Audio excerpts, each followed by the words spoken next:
Hello hi everyone, welcome back to పండు pharma tour channel. ఈరోజు వీడియోలో డిప్లొమా ఇన్ ఫార్మసీ కోర్సుకు సంబంధించినటువంటి కంప్లీట్ ఇన్ఫర్మేషన్ అయితే మీ ముందుకు తీసుకొచ్చాను.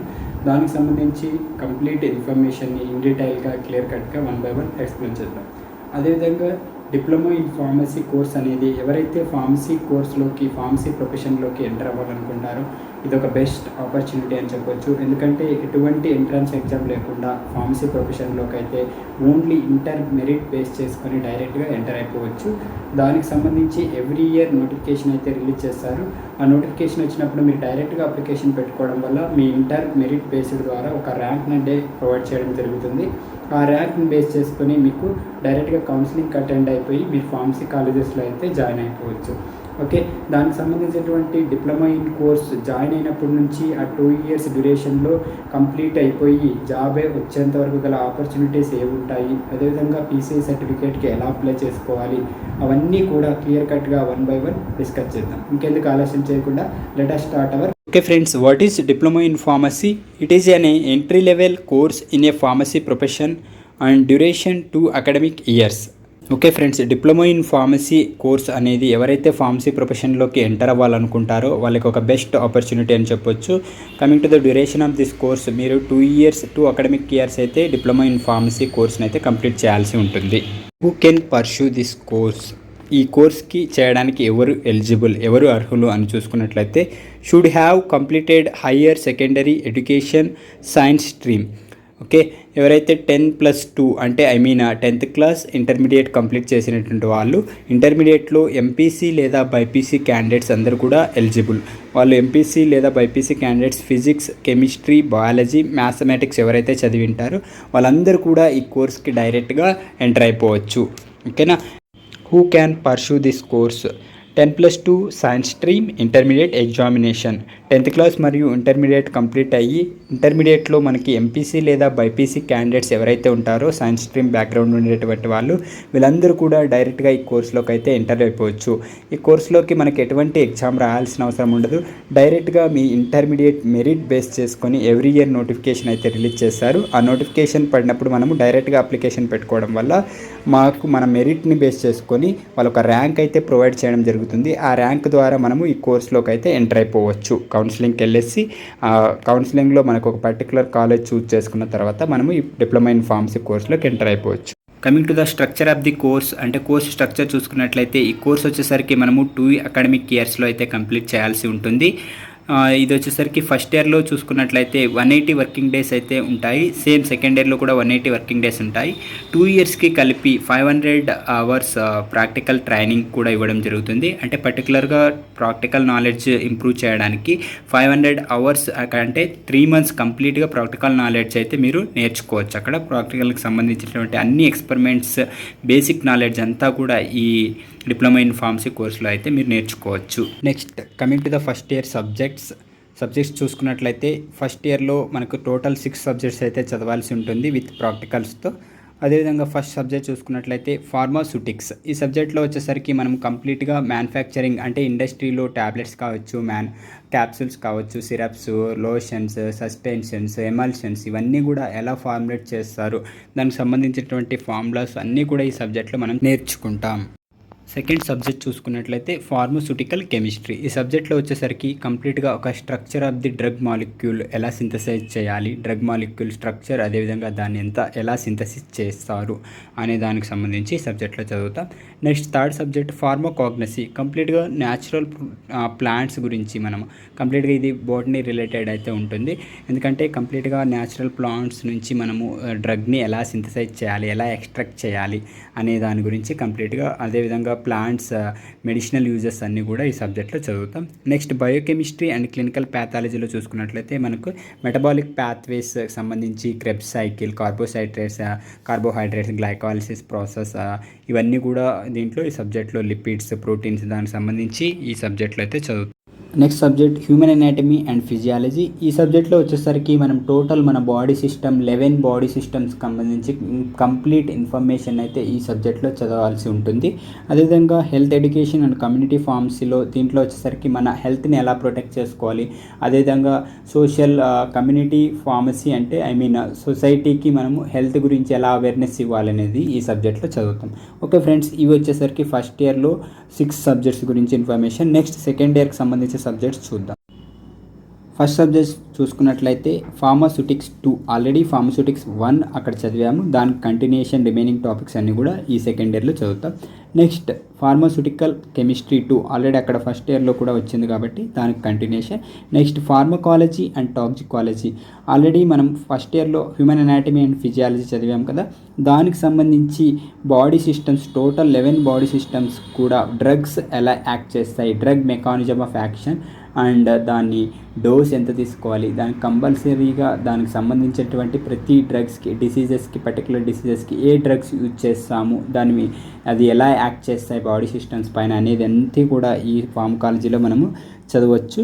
నెక్స్ట్ ఫోర్త్ సబ్జెక్ట్ చూసుకున్నట్లయితే ఫార్మస్యూటికల్ జ్యూరిస్ప్రుడెన్స్. ఈ సబ్జెక్ట్కి వచ్చేసరికి మనకి మెయిన్గా షెడ్యూల్స్, యాక్ట్స్, ఫార్మసీ యాక్ట్స్ మనము అన్నీ కూడా ఈ సబ్జెక్ట్స్లో చదువుతాం. నెక్స్ట్ మనకి ఫిఫ్త్ సబ్జెక్ట్ చూసుకున్నట్లయితే drug store and business management. చాలామంది 90% ఆఫ్ ద పీపుల్స్ అందరూ కూడా డిప్లొమా ఇన్ ఫార్మసీలోకి వాళ్ళు మెడికల్ షాప్ రన్ చేసుకోవాలి, ఆ సర్టిఫికేట్ కోసం అయితే ఈ 2 ఇయర్స్ కోర్సులోకి అయితే ఎంటర్ అవుతారు. కాబట్టి వాళ్ళకు కోర్స్ కంప్లీట్ అయిన తర్వాత బిజినెస్ ఎలా రన్ చేసుకోవాలి, దానికి సంబంధించినటువంటి కంప్లీట్ డీటెయిల్స్ అని కూడా ఈ సబ్జెక్ట్లో చదువుతారు, basic idea. Next sixth subject చూసుకున్నట్లయితే last subject hospital and clinical pharmacy. ఈ సబ్జెక్ట్లో చూసుకున్నట్లయితే హాస్పిటల్ ఫార్మసిస్ట్ అండ్ క్లినికల్ ఫార్మసిస్ట్గా వాళ్ళ రోల్ ఏంటి, వాళ్ళ రెస్పాన్సిబిలిటీ ఏంటి, వాళ్ళ ఏ డ్యూటీస్ చేయాల్సి ఉంటుంది, ఎవరైతే హాస్పిటల్ ఫీల్డ్కి వెళ్ళాలి అనే వాళ్ళకు ఇక్కడ కంప్లీట్గా క్లియర్ కట్గా ఇన్ఫర్మేషన్ అయితే తెలుసుకోవచ్చు. ఓకే ఫ్రెండ్స్, ఇవి 2 ఇయర్స్ సంబంధించి మీకు చదవాల్సిన సబ్జెక్ట్స్. అదే వీటితో పాటు ఆల్రెడీ అక్కడ మనం 500 అవర్స్ ప్రాక్టికల్ అని చెప్పాం కదా, దీంతో పాటు ప్రాక్టికల్ వర్క్ కూడా కంటిన్యూ చేస్తారు. ఇంపార్టెంట్ నోట్, ఇది ఎగ్జామినేషన్ సంబంధించి ఇంపార్టెంట్ నోట్ అని చెప్పొచ్చు. Includes both theory and practical examination. If you have fail in the theory subject you should have to attempt again both theory and practical exams. మీరు theory సబ్జెక్ట్లో కనుక మీరు fail అయితే దానికి సంబంధించినటువంటి ప్రాక్టికల్ ఎగ్జాము అదేవిధంగా థియరీ ఎగ్జామ్ మళ్ళీ రాసుకోవాల్సి ఉంటుంది. అదేవిధంగా if you have to fail more than 2 subjects you can go for the debar. అంటే 2 సబ్జెక్టుల కన్నా ఎక్కువ సబ్జెక్ట్స్ ఫెయిల్ అయితే మీరు కంపల్సరీగా డీబార్ అయితే అవ్వడం జరుగుతుంది. డీబార్ అంటే ఇక్కడ మీరు కంప్లీట్గా 1 ఇయర్ కోర్స్ని మళ్ళీ చదవాల్సి ఉంటుంది. After successful completion of 2 years PCI registration as a registered pharmacist. అంటే ఎవరైతే 2 అకాడమిక్ ఇయర్స్ కంప్లీట్ చేస్తారో వాళ్ళు డైరెక్ట్గా PCI రిజిస్ట్రేషన్ అయితే చేసుకోవాల్సి ఉంటుంది.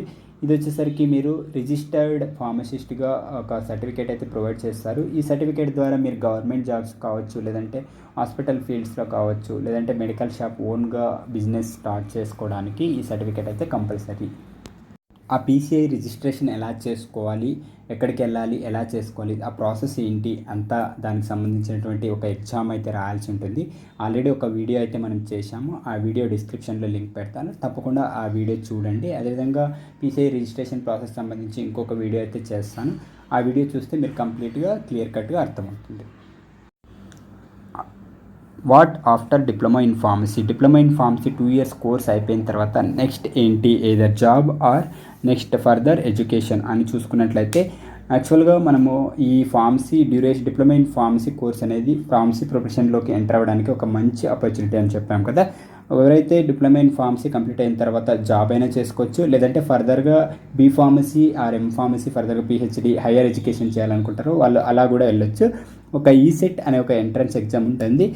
డిప్లొమా ఇన్ ఫార్మసీ కంప్లీట్ అయిన వాళ్ళు diploma in pharmacy second year అయిన తర్వాత ఒక ఎగ్జామ్ ECET ఎగ్జామ్ అయితే కండక్ట్ చేస్తారు. ఆ ECET మీరు రాసి ఆ ఎగ్జామ్లో క్వాలిఫై అవ్వడం ద్వారా డైరెక్ట్గా lateral entry into the B pharmacy second ఇయర్లోకి అయితే ఎంటర్ అయిపోవచ్చు. డైరెక్ట్గా బీ ఫార్మసీ సెకండ్ ఇయర్లోకి ఎంటర్ అయిపోవచ్చు. ఓకే, జాబ్ సైడ్ వెళ్ళాలనుకునే వాళ్ళకి ఏ జాబ్స్ ఫెసిలిటీస్ ఉంటాయనేది నెక్స్ట్ చూద్దాం. Job opportunities. Hospital pharmacist, government pharmacist and pharmaceutical companies can work in pharmacy self-employments as a pharmacist. Okay friends, job చూసుకున్నట్లయితే మీరు హాస్పిటల్ ఫార్మసిస్ట్గా వర్క్ చేయొచ్చు, లేదంటే గవర్నమెంట్ ఫార్మసిస్ట్ పోస్టులు అయితే ఎవ్రీ ఇయర్ రిలీజ్ చేస్తున్నారు. డైరెక్ట్గా మీరు అప్లై చేసుకొని మీరు గవర్నమెంట్ హాస్పిటల్స్లో ఫార్మసిస్ట్గా అయితే జాయిన్ అయిపోవచ్చు. లేదంటే ఫార్మస్యూటికల్ ఇండస్ట్రీస్ అంటే ఫార్మసీ కంపెనీస్ సైడ్ కూడా వెళ్ళొచ్చు. ఇండస్ట్రీలో డిఫరెంట్ డిపార్ట్మెంట్స్ ఉంటాయి కదా, pharmacy, quality control, quality assurance, అదేవిధంగా different types of R&D jobs సంబంధించి చాలా జాబ్స్ ఉంటాయి. ఫార్మస్యూటికల్ ఇండస్ట్రీ సైడ్ కూడా వెళ్ళొచ్చు. లేదు ఇవన్నీ మాకు పాసిబిలిటీ లేదు అనేటటువంటి can work in pharmacy self employment as a pharmacist, లేదంటే మీరు ఓన్గా ఫార్మసీని అయితే స్టార్ట్ చేసుకోవచ్చు. మీ certificate PCI certificates, register pharmacist certificate use చేసుకొని డైరెక్ట్గా మీరు ఓన్ షాప్ అయితే రన్ చేసుకోవచ్చు. ఓకే ఫ్రెండ్స్, ఇది డిప్లొమా ఇన్ ఫార్మసీ అండ్ దానికి సంబంధించినటువంటి course structure, complete course details అన్నీ కూడా క్లియర్ కట్గా ఎక్స్ప్లెయిన్ చేశాను. అదేవిధంగా నెక్స్ట్ మీరు డిప్లొమా ఇన్ ఫార్మసీ కంప్లీట్ అయిన తర్వాత PCI రిజిస్ట్రేషన్ సంబంధించి ఒక ఎంట్రన్స్ ఎగ్జామ్, ఎగ్జిట్ ఎగ్జామ్ అయితే రాయాల్సి ఉంటుంది. ఆ ఎగ్జామ్ వచ్చేసరికి ఎవరైతే క్లియర్ చేస్తారో వాళ్ళు మాత్రమే PCI రిజిస్ట్రేషన్ పోర్టల్లో రిజిస్ట్రేషన్ కోసం అప్లై చేసుకోవచ్చు. ఈ ఎగ్జామ్ ప్రాసెస్ సంబంధించి ఆల్రెడీ ఆ ఎగ్జామ్లో ఏ సబ్జెక్ట్స్ చదవాలి, ఎలా ప్రిపేర్ అవ్వాలి, దానికి సంబంధించి ఆ ఎగ్జామ్ ప్రాసెస్ ఏంటి, ఎక్కడికి వెళ్ళాలి, ఎక్కడ రాయాలి అనేది అన్నీ కూడా కంప్లీట్ ఇన్ఫర్మేషన్ని ఒక వీడియో అయితే చేశాను. ఆ వీడియోకి సంబంధించినటువంటి వీడియోకి సంబంధించినటువంటి లింక్ని డిస్క్రిప్షన్లో ప్రొవైడ్ చేస్తాను. డైరెక్ట్గా ఆ లింక్ క్లిక్ చేయడం ద్వారా ఆ వీడియోకి సంబంధించి కంప్లీట్ డీటెయిల్స్, ఇన్ఫర్మేషన్ అంతా మీరు చూడొచ్చు. అదేవిధంగా నెక్స్ట్ మనం ఫర్దర్గా ఫార్మసిస్ట్ రిజిస్ట్రేషన్ సర్టిఫికేట్ ప్రాసెస్ ఏంటి, ఎలా అప్లై చేయాలి, ఎక్కడికి వెళ్ళాలి అనేది కూడా త్వరలో మీకు వీడియో అయితే చేస్తాను. తప్పకుండా ఆ వీడియో చూడండి. ఓకే ఫ్రెండ్స్, చూసారుగా డిప్లొమా ఇన్ ఫార్మసీ కోర్సు సంబంధించినటువంటి కంప్లీట్ ఇన్ఫర్మేషన్ని. ఈ వీడియో కనుక మీకు నచ్చినట్లయితే లైక్ చేయండి, షేర్ చేయండి, సబ్స్క్రైబ్ చేయండి, కామెంట్ చేయండి అండ్ పక్కనే ఉన్న బెల్ ఐకాన్ని క్లిక్ చేయడం ద్వారా మేము అందించే ఫార్మసీ లేటెస్ట్ అప్డేట్స్ అన్నీ కూడా మీ నోటిఫికేషన్లో పొందగలరు. Thank you for watching. Bye bye.